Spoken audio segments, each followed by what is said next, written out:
On peut affirmer que les centres et les fondements de la doctrine spirituelle de Saint Jean-Eudes est le cœur de Jésus, comme expression symbolique de l'amour de Dieu qui comble la nature humaine.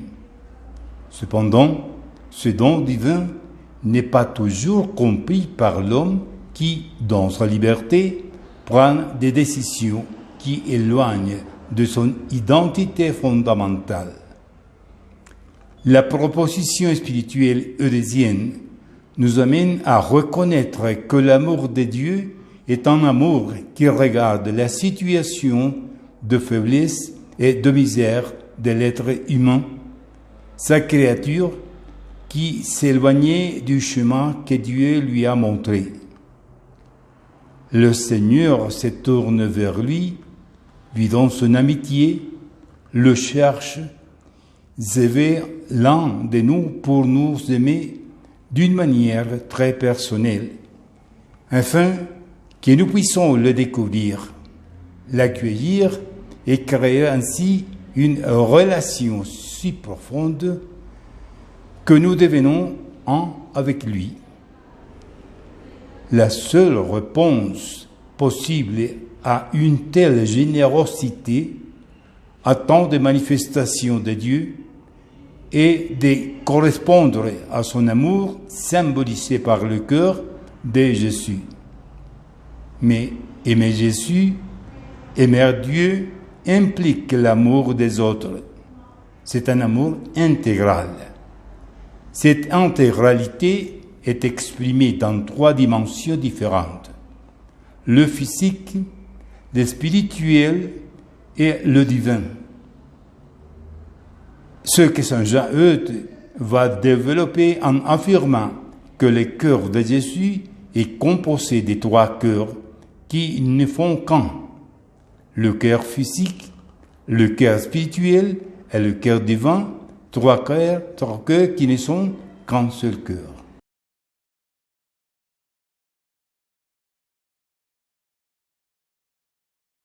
Le divin cœur de Jésus, le feu de l'amour, est devenu un des grands symboles de l'amour de Dieu, manifesté dans notre réalité par le mystère de l'incarnation. Le Fils éternel de Dieu prend notre chair, c'est-à-dire qu'il s'immerge profondément et sérieusement dans nos réalités humaines, meurtries par les péchés, qui sont les vecteurs des péchés nouveaux et plus grands qui dépassent le niveau de l'individu. Pour atteindre et meurtrir toujours plus fortement les communautés et la société en général. Une telle situation exige une réponse urgente de notre part en ce temps. La réalité du cœur de Jésus, présente dans l'Église et dans nos cœurs, est appelée à se manifester à travers les croyants en tant que baptisés qui ont la vocation d'être un autre Jésus sur terre, compris dans son sens spirituel. Cette réalité exige de la part des croyants une attitude permanente de renoncement au mal, ainsi qu'une vie spirituelle profonde qui, sous l'impulsion de l'Esprit Saint, se traduit par des attitudes et des actions concrètes dans les différents domaines où se déroule la vie quotidienne. Nous devons être conscients qu'une telle incarnation du cœur de Jésus dans nos circonstances exige une foi ferme, de la discipline et de la générosité pour pouvoir avancer en profondeur à contre-courant du monde dans lequel nous vivons. La réalité du cœur de Jésus fait souvent l'objet d'un réductionnisme imaginaire, puisqu'elle se limite à l'image de Jésus avec son cœur à l'extérieur de sa poitrine, devant lesquels on dit certaines prières. Cependant, la réalité du cœur de Jésus est très éloignée de ce réductionnisme, puisque dans la doctrine eudécienne du cœur, il représente un concept global de la personne et de la réalité. Cela implique que l'action du cœur de Jésus ne se limite pas à la sphère de la piété, mais embrasse toutes les dimensions de la personne et ses implications sur les circonstances qui nous entourent. Les différentes significations que Saint Jean-Eudes donne au cœur. On peut voir l'anthropologie du cœur dans son ouvrage sur le cœur de Marie, implique aussi bien le niveau de l'histoire personnelle que celui des idées, les grandes décisions que nous avons prises au cours de la vie, les sentiments, les projets, ce qu'il appelle intentions, les attitudes ou dispositions, les expériences spirituelles, l'intimité de chacun, entre autres éléments. La découverte et l'acceptation des grands amours de Jésus pour chacun de nous, pour l'Église, pour la société, conduit nécessairement à une réponse de foi, c'est-à-dire à l'acceptation de Jésus et à notre abandon à lui. Un processus dans lequel toutes les structures et les fibres les plus intimes de notre être sont ébranlées, purifiées, éclairées. Ces processus s'effectuent avec l'action et la puissance de l'Esprit Saint, de telle sorte que les réalités dans lesquelles nous nous mouvons et dans lesquelles se déroule notre vie sont affectées et transformées.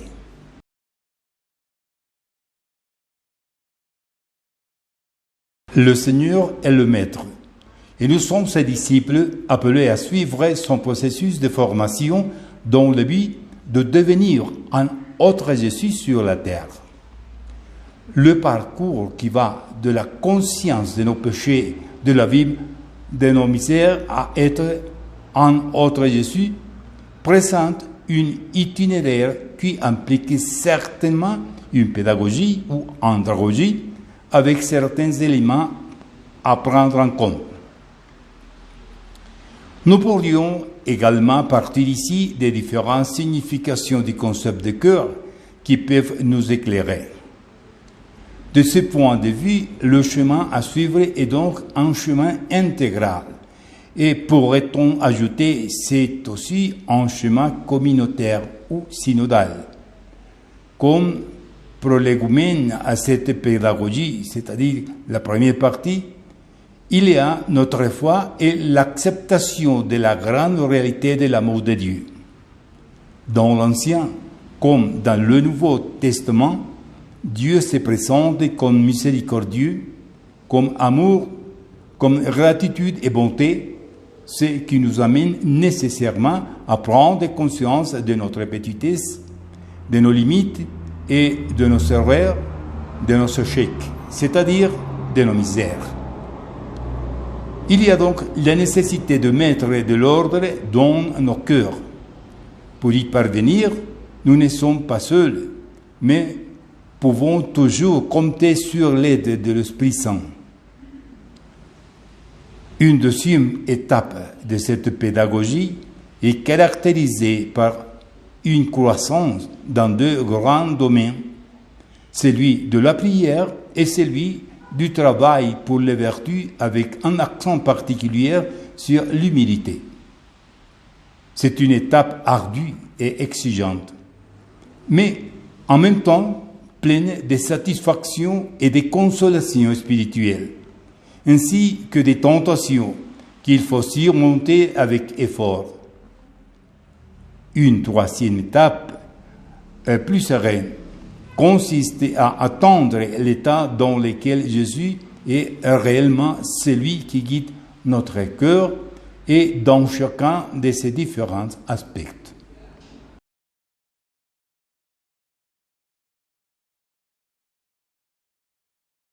Le cœur de Jésus est un symbole universel qui exprime des dynamismes différents dans des cultures différentes et à des époques différentes.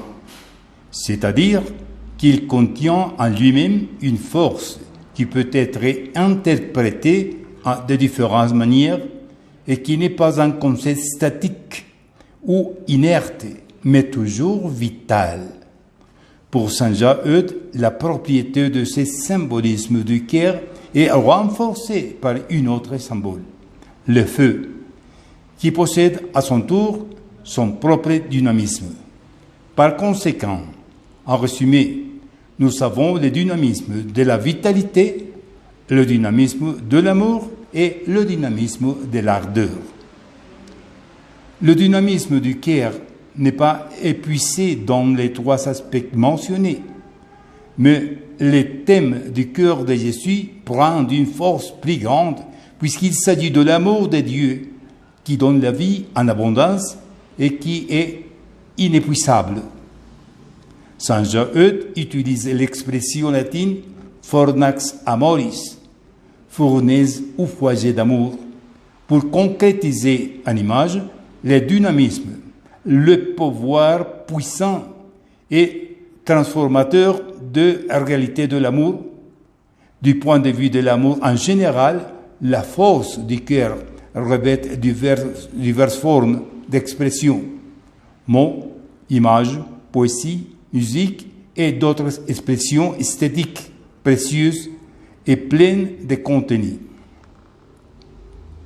Mais au cœur de tout cela se trouve l'intégralité des attitudes qui peuvent donner lieu à de telles expressions et qui conduisent nécessairement à l'initiation d'un processus de dialogue entre deux personnes. L'amour est offert sous diverses formes. Il attire l'attention de l'autre personne qui répond librement à ces manifestations par des éléments similaires. C'est ainsi que naît l'échange d'expressions amoureuses. Je t'aime, tu m'aimes. Et qui naît en courant, qui se développe et se renforce progressivement pour aboutir à une unité. Ce processus devient la meilleure expression de l'amour. L'acceptation, l'offrande, l'abandon, la consécration, l'immolation de son propre cœur en réponse à l'amour de l'autre. Les autres éléments ne sont que des démonstrations d'amour, car dans ce domaine, il n'y a pas de démonstration ou de preuve autre que l'abandon total.